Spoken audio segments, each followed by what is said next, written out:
আসসালামু আলাইকুম। সবাইকে স্বাগতম আমাদের ড্রিম প্ল্যানস হেল্প ইউটিউব চ্যানেলের আজকের এসইও ক্লাসে। গত ক্লাসে আমরা জেনেছি এসইও কী এবং কেন এটি গুরুত্বপূর্ণ। আজকের ক্লাসে আমরা বিস্তারিতভাবে জানব এসইও এর ধরনসমূহ বা টাইপস অফ এসইও। মূলত এর তিনটি প্রধান ভাগে বিভক্ত। এসইও মূলত তিনটি প্রধান ভাগে বিভক্ত। এই তিনটি যদি আপনি পরিষ্কারভাবে বুঝতে পারেন তাহলে এসইও শিখার 50% কাজ শেষ। চলুন আমরা শুরু করি on page SEO. On page SEO বলতে বোঝায় ওয়েবসাইটের ভিতরে যেসব কাজ করা হয় সেগুলো। এখানে আমাদের মূল লক্ষ্য থাকে কন্টেন্ট, ওয়েব স্ট্রাকচার এমনভাবে তৈরি করা যাতে ইউজার এবং সার্চ ইঞ্জিন দুজনেই বুঝতে পারে। এই অন পেজের ভিতরে আমরা কন্টেন্ট এবং ওয়েবসাইট স্ট্রাকচার এমনভাবে তৈরি করব যাতে ইউজার এবং সার্চ ইঞ্জিনের যে বট আছে ও যাতে সঠিকভাবে বুঝতে পারে। অন পেজ এসইওর কিছু গুরুত্বপূর্ণ কাজ যে পয়েন্টগুলো দেওয়া আছে, এই কাজগুলো অন পেজ এসইওতে মূলত করা হয়। এর মধ্যে প্রথমে রয়েছে title tag optimization, meta description, keyword, heading tag, SEO friendly content, image optimization, internal linking আর এক্সটার্নাল লিঙ্কিং। এরপর রয়েছে সর্বশেষে রয়েছে ইউআরএল অপটিমাইজেশন। এই কাজগুলো মূলত অন পেজে করা হয়। এবার আসি অফ পেজে। অফ পেজ এসইও মানে হলো ওয়েবসাইটের বাইরে করা এসইও কার্যক্রম। অফ পেজ এসইও মানে হলো ওয়েবসাইটের বাইরে করা কার্যক্রম। এর মূল উদ্দেশ্য হলো গুগলকে বোঝানো যে এই ওয়েবসাইট বিশ্বাসযোগ্য এবং জনপ্রিয়। এখন দেখি অফ পেজ এসইও এর প্রধান কাজগুলো। প্রথমে রয়েছে ব্যাকলিঙ্ক বিল্ডিং করা, guest posting backlink, social bookmarking, business listing, profile backlink, brand mention, image submission. মূলত এই কাজগুলো অফ পেজ এসইওতে করা হয়। যখন অন্য মানের যখন অন্য ভালো মানের ওয়েবসাইট তোমার ওয়েবসাইটের লিঙ্ক দেয়, গুগল ধরে নেয় এই ওয়েবসাইট গুরুত্বপূর্ণ। এই সবগুলো হচ্ছে লিঙ্ক বিল্ডিংয়ের কাজ। যেমন ব্যাকলিঙ্ক মানে যে কোথাও যায় লিঙ্ক তৈরি করা, গাস্ট পোস্ট, এই যে গেস্ট যে কোনো একটা ওয়েবসাইটে গেস্ট হিসেবে গিয়ে একটা লিঙ্ক ক্রিয়েট করে আসা হচ্ছে কি গেস্ট পোস্টিং। সোশ্যাল বুক মার্কিং, হ্যাঁ, সোশ্যাল বুক মার্কিং করার জন্য মূলত এটা সহজ উপায় হচ্ছে আপনি গুগলে যাবেন, গিয়ে লিখবেন ফ্রি সোশ্যাল সোশ্যাল বুক মার্কিং সাইট। এই যে ফ্রি সোশ্যাল বুক মার্কিং সাইট। এখন আপনি যে কোনো একটাতে ঢুকেন, এই যে ওয়েবসাইটটাতে আসছেন, একটু স্ক্রল ডাউন করে নিচে যাবেন, দেখবেন এই যে এখানে সোশ্যাল বুকমার্কিং সাইট। এখানে ফ্রিতে আপনি এই ওয়েবসাইটগুলোতে গিয়ে সোশ্যাল বুকমার্কিং করে আসতে পারবেন। এই ওয়েবসাইটগুলোতে গিয়ে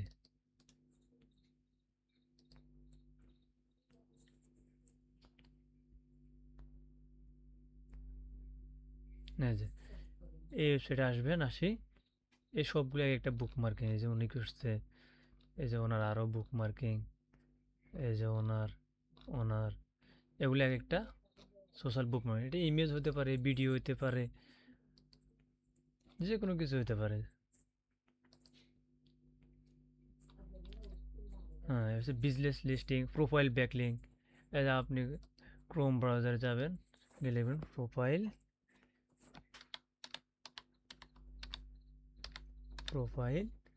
ব্যাকলিং সাইট লিস্ট। কারণ আপনি শত শত সাইট পেয়ে যাবেন প্রোফাইল ব্যাকলিং করার জন্য। কারণ আমরা একটাতে ঢুকি, এখানে 300+ best profile backlink creation site রয়েছে। এই ওয়েবসাইটে আছে 450টি free profile create site. Profile backlink site list PDF, এখানে পিডিএফ আকারের সাইট লিস্টগুলার নেটওয়ার্ক সমস্যা করতেছে। আচ্ছা, আমরা পরবর্তীতে যাই। ইমেজ সাবমিশন, আপনি বিভিন্ন ওয়েবসাইটে গিয়ে ইমেজ সাবমিশন করে আসবেন। হ্যাঁ, ওটা হচ্ছে ইমেজ সাবমিশন ব্যাকলিঙ্ক। এটা অফ পেজ এসইওর কাজ। অফ পেজ এসইওতে মূলত বিভিন্ন ওয়েবসাইটে গিয়ে এই লিঙ্কগুলো করা লাগে। যেমন আমরা লিখি image submission, image submission site list 2025। যেমন আমরা প্রথমে এটাতে দ্য ওয়েব হসপিটালিটিতে ঢুকি। এখানে আছে আপনার 60টা লিঙ্ক। এই 60টা লিঙ্কে আপনি ইমেজ সাবমিশন করতে পারবেন। ইমেজ সাবমিশন বা ব্যাকলিঙ্ক করার ক্ষেত্রে যে জিনিসটা গুরুত্বপূর্ণ এবং মনে রাখতে হবে সবসময়, সেটা হচ্ছে এই যে ডিএ এবং পিএ। এই ডিএ পিএ যাতে একটু বেশি থাকে। বা আর আরেকটা জিনিস আছে, এটা পরবর্তীতে আসতেছে সামনের ক্লাসে, ওটা হচ্ছে ডিআর, ডোমেন অথরিটি। এটা হচ্ছে ডিএ, এটা হচ্ছে পিএ।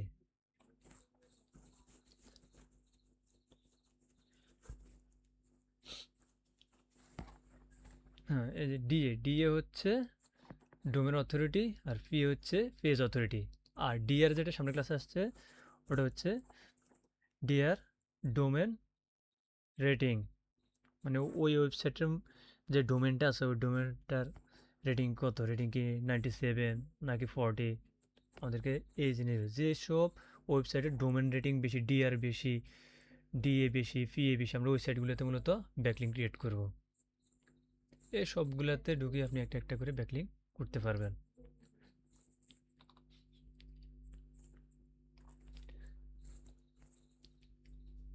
এরপর আসি আমরা টেকনিক্যাল এসইওর কাজগুলো একটু দেখে নিই। টেকনিক্যাল এসইও অনেকের কাছে কঠিন মনে হয়, কিন্তু বাস্তবে এটা হলো ওয়েবসাইটকে সার্চ ইঞ্জিনের জন্য সহজ করা। এই টেকনিক্যাল এসইওর কাজ হচ্ছে ওয়েবসাইটকে সার্চ ইঞ্জিনের কাছে সহজ করা। তো টেকনিক্যাল এসইওর কাজগুলো কি? Website speed optimization. যেমন আমরা একটা ওয়েবসাইটে ঢুকতেছি, হ্যাঁ, যেমন আমরা প্রোফাইল ব্যাকলিঙ্ক লিস্ট সাইট লিস্টে গেলাম, ক্লিক করছি। এই যে এই সাইটটা ওপেন হইতে কত সময় লাগছে, হ্যাঁ, এই সাইটটা ওপেন হইতে কত সময় লাগছে, এটা হচ্ছে ওয়েবসাইট স্পিড। হ্যাঁ, এই স্পিডটা যদি বেশি হয়, তাহলে টেকনিক্যাল ইস্যুর মাধ্যমে এই স্পিডটাকে কমানো হয়। ওয়েবসাইট সাইট স্পিড অপটিমাইজেশনের মাধ্যমে কী করা হয়, এই লোডিং টাইমটা কমানো হয়। এই যে লোডিং হইতে যে সময়টা নেয়, এই যে এখন ঘুরতেছে ঘুরতেছে ঘুরতে এই ওপেন হয়েছে, হ্যাঁ, এই লোডিং টাইমটা কমানো হয় কিসের মাধ্যমে? ওয়েবসাইট স্পিড অপটিমাইজেশনের মাধ্যমে। যে টেকনিক্যাল এসইওর মাধ্যমে আপনার এসইওটাকে মোবাইল ফ্রেন্ডলি করা হয়। তার যে এসএসএল সার্টিফিকেট, এসএসএল এর পূর্ণ হচ্ছে এসএসএল সার্টিফিকেট।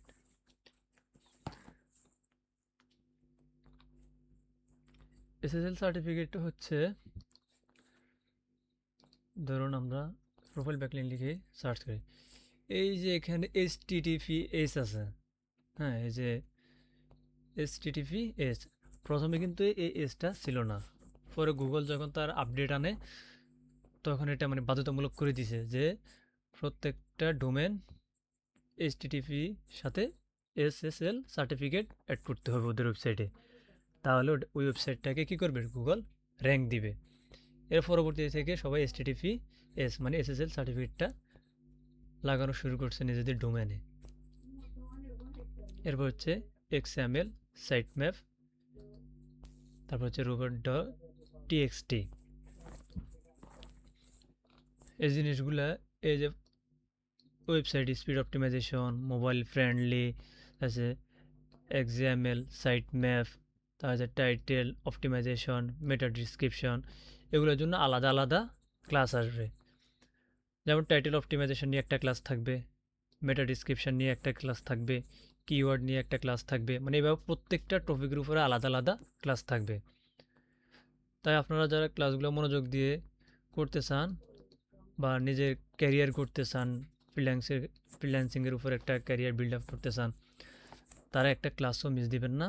আর আমাদের ড্রিম ফ্রিল্যান্স ইউটিউব চ্যানেলটি অবশ্যই সাবস্ক্রাইব করে রাখবেন এবং পাশে থাকা বেল আইকনটি ক্লিক করে রাখবেন যাতে পরবর্তীতে কোনো ভিডিও আপনার থেকে মিস না হয়। এখন আমরা একটু ওভারভিউ দেখে নিই টাইটেল অপটিমাইজেশন। যেমন টাইটেল জিনিসটা কি, আমরা এখন একটু এটা দেখি। যেমন আমরা এখানে টি শার্টই চেক করি, যেমন এই যে ইজি ফ্যাশন লিমিটেড, হ্যাঁ, the most loved and top পেনার ফ্যাশন। এই যে এই নীল লেখাটা, হ্যাঁ, এটা একটা টাইটেল। এটা একটা কি টাইটেল, এই যে এটা একটা টাইটেল। এই যে নীল কালার যে লেখাটা, free customizable printable T shirt template. এই যে T shirt design lab, custom link, custom T shirt men's exclusive collection. এগুলো এক একটা কি, এগুলো এক একটা টাইটেল। এই যে নীল কালার যতগুলো লেখা দেখতেছেন এগুলো এক একটা টাইটেল। এই টাইটেলগুলো আপনাকে অপটিমাইজ করতে হবে। তারপর হচ্ছে মেটা ডিসক্রিপশন। এখন আমরা দেখি মেটা ডিসক্রিপশনটা কি। এই যে টাইটেলের পরে, এই যে টাইটেল, এই যে টাইটেলের পরে নিচে এই যে লেখাগুলো দেখা যায়, যে 2 লাইন, 1 লাইন, এই যে এই টোটালি 2.5 লাইন যে লেখাটা দেখা যাচ্ছে, এটা হচ্ছে মেটা ডিসক্রিপশন। এটা হচ্ছে মেটা ডিসক্রিপশন। যেমন make fashion statements from our uniquely, এটা হচ্ছে একটা কি ডিসক্রিপশন। এই যে ইজি ফ্যাশন লিমিটেড, এটা একটা ডিসক্রিপশন। এই যে এটা একটা ডিসক্রিপশন। এই যে এটা একটা মেটা ডিসক্রিপশন। এই জিনিসটা হচ্ছে কি মেটা ডিসক্রিপশন। তারপর হচ্ছে কিওয়ার্ড। কিওয়ার্ডটা হচ্ছে কি, ধরুন আপনার একজন বায়ার আপনাকে একটা কিওয়ার্ড দিল যে তুমি আমার জন্য টি শার্ট নিয়ে একটা, আমার টি শার্ট নিয়ে একটা পোস্ট আছে, ওই পোস্টটা তুমি এসইও করে দাও ওয়েবসাইটে। বা আমার একটা পেজ আছে টি শার্ট নিয়ে, ওই টি শার্টের পেজটা তুমি অপটিমাইজ করে দাও, এসইও করে দাও। তখন ওই টি শার্টের যে কিওয়ার্ড, এই কিওয়ার্ডটা হচ্ছে মূলত টি শার্টটা। এই যে টি শার্ট, এই জিনিসটা হচ্ছে কিওয়ার্ড। কিওয়ার্ড মূল কিওয়ার্ড। কারণ ওনার ওই ওয়েবসাইটে গেলে শুধু কি পাওয়া যাবে, টি শার্ট পাওয়া যাবে। যেমন এই টি শার্ট, এই টি শার্টটা হচ্ছে মূল কিওয়ার্ড। এই কিওয়ার্ডটা অপটিমাইজেশন করতে হবে। কীভাবে করতে হবে, যেমন টাইটেলে কিওয়ার্ডটা থাকতে হবে। এই যে এখানে টাইটেল, এই টাইটেলে কিওয়ার্ডটা আছে যে টি শার্ট। তারপর এই যে মেটা ডিসক্রিপশান, এই মেটা ডিসক্রিপশানে কিওয়ার্ডটা থাকতে হবে, এই যে আছে টি শার্ট। এই যে আপনি এই টাইটেলটা দেখেন, এই যে টি শার্ট, হ্যাঁ। তারপর যে এই যে মেটা ডিসক্রিপশানে টি শার্ট, এই যে টি শার্ট টাইটেলে আছে, মেটা ডিসক্রিপশান আছে, হ্যাঁ। এই জন্য এই কিওয়ার্ডটা আপনাকে ব্যবহার করতে হবে। টাইটেল ব্যবহার করতে হবে, ডিসক্রিপশান ব্যবহার করতে হবে। এরপর হচ্ছে হেডিং। এই হেডিংটার জন্য আলাদা একটা ক্লাস আসবে, SEO friendly content, image optimization. এই যে ইমেজটা আছে, আমি দেখাই আপনাদের। প্রত্যেকটা ইমেজে সেট, মেবি নেটের সমস্যা,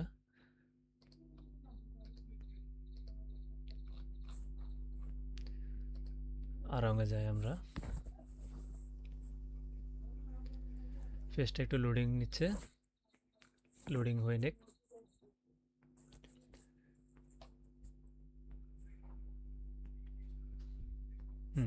এই যে এটা হচ্ছে কি একটা টি শার্ট।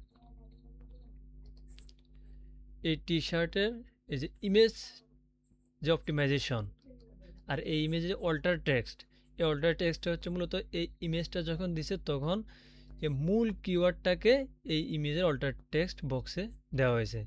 কারণ এই অল্টার টেক্সটটা এই ইমেজটাকে ব্যাখ্যা করবে, বর্ণনা করবে। হ্যাঁ, এখন আপনার যদি কিওয়ার্ড যদি হয় টি শার্ট, আপনি যদি ইমেজের সাথে যদি ধরেন আপনি দিয়ে দিলেন পেট ফুড, হ্যাঁ, তাহলে কি হবে? হবে না। এই জিনিসটাই মূলত এখানে দেখানো হয়েছে। এই যে যখন আমরা এরকম একটা ইমেজ অপটিমাইজেশন করব, একটা ইমেজকে যখন আমরা অপটিমাইজেশন করব তখন আমরা এই কিওয়ার্ডটা ইমেজ অল্টার ট্যাগ হিসেবে ব্যবহার করব। তারপর হচ্ছে ইন্টারনাল এবং এক্সটার্নাল লিঙ্ক। এই জিনিসটা একটু আমরা দেখি, যেমন আমরা লিখি pet food, WD food, pet food. ধরুন আমরা একটা ওয়েবসাইটে ঢুকি, এই যে এই পুরোটা একটা ধরুন ডিসক্রিপশন এখানে দেওয়া আছে, আর্টিকেল দেওয়া আছে। এই যে এখানে আমি যখন এখানে কার্সারটা নিই তখন কি আছে, একটা আয়ের মতো চিহ্ন আসে। আর যখন ক্যাট ফুড এই লেখাটার উপর নিই তখন এটা একটা ক্লিকেবল ওয়ার্ড। হ্যাঁ, যখন আমি এখানে ক্লিক করব তখন দেখা গেছে এটা আমাকে অন্য একটা ওয়েবসাইটে নিয়ে যাবে, অথবা এই ওয়েবসাইটের আরেকটা পেজে নিয়ে আসবে। এই যে এই ওয়েবসাইটেরই আরেকটা পেজে নিয়ে আসছে, যে পেজটার হচ্ছে কি ক্যাট ফুড নিয়ে, যে পেজটা হচ্ছে ক্যাট ফুড নিয়ে। ধরুন আমরা এই ওয়েবসাইটে আছে ক্যাট মেডিসিন, হ্যাঁ, বা একই ওয়েবসাইটের মধ্যে যেমন ডগ ফুডের আমরা যেতে যেতে চাই, তখন এই যে এখানে, তখন এটা হচ্ছে কি ডগ ফুড নিয়ে। এই যে এই লেখাটা যে ক্লিকেবল করা হয়েছে, এখানে একটা লিঙ্ক করা হয়েছে। কি লিঙ্ক করা হয়েছে? ইন্টারনাল লিঙ্ক, মানে ভিতরের লিঙ্ক, এই ওয়েবসাইটের অন্যান্য পেজের লিঙ্ক এখানে করা হয়েছে। এটাকে বলা হয় ইন্টারনাল লিঙ্ক। আবার যেমন এইখানে যখন এখন তো ক্যাটফুড বা এই ওয়েবসাইটটা দেওয়া হয়েছে, যখন অন্য কোনো একটা বাইরের ওয়েবসাইটের লিঙ্ক এখানে দেওয়া হবে তখন ওটা হচ্ছে এক্সটার্নাল লিঙ্ক। তাহলে ইন্টারনাল লিঙ্ক হচ্ছে এই ওয়েবসাইটেরই অন্য একটা পেজের লিঙ্ক যখন এখানে ক্রিয়েট করা হবে তখন এটা হচ্ছে ইন্টারনাল লিঙ্ক। আর যখন বাইরের একটা ওয়েবসাইটের, যেমন অন্য একটা ওয়েবসাইটের যখন এখানে লিঙ্ক ক্রিয়েট করা হবে তখন ওটা হবে এক্সটার্নাল লিঙ্ক। আশা করি বিষয়টা বুঝতে পারছেন। এরপর হচ্ছে ইউআরএল অপটিমাইজেশন। যেমন আপনার যে ইউআরএলটা থাকবে,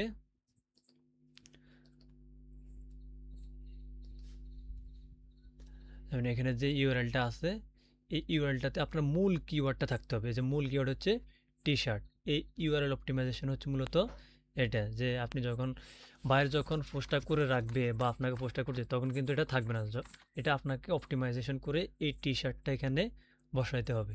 এটা হচ্ছে মূলত ইউআরএল অপটিমাইজেশন। আর এগুলো তো ব্যাকলিঙ্কের কাজ, এগুলো ইনশাল্লাহ আপনারা চ্যানেলটা সাবস্ক্রাইব করে রাখবেন। সবগুলোর উপরে আলাদা আলাদা ক্লাস আসবে। যেমন টাইটেল অপটিমাইজেশন নিয়ে আলাদা একটা ক্লাস থাকবে, এটা নিয়ে আলাদা একটা ক্লাস থাকবে। প্রতিটা পয়েন্ট নিয়ে, এখানে যতগুলো পয়েন্ট দেওয়া হয়েছে প্রতিটা পয়েন্ট নিয়ে আলাদা আলাদা একটা ক্লাস থাকবে। ও টেকনিক্যাল এসের মধ্যে আরেকটা জিনিস হচ্ছে ক্যানোনিক্যাল ট্যাগ। ক্যানোনিক্যাল ট্যাগটা কি? ক্যানোনিক্যাল ট্যাগটা হচ্ছে যেমন আমরা লিখি টি শার্ট, আমরা এই ওয়েবসাইটটাতে ঢুকলাম, হ্যাঁ, যেমন এখানে প্রথমে https হচ্ছে :/www.freepik.com আছে, হ্যাঁ।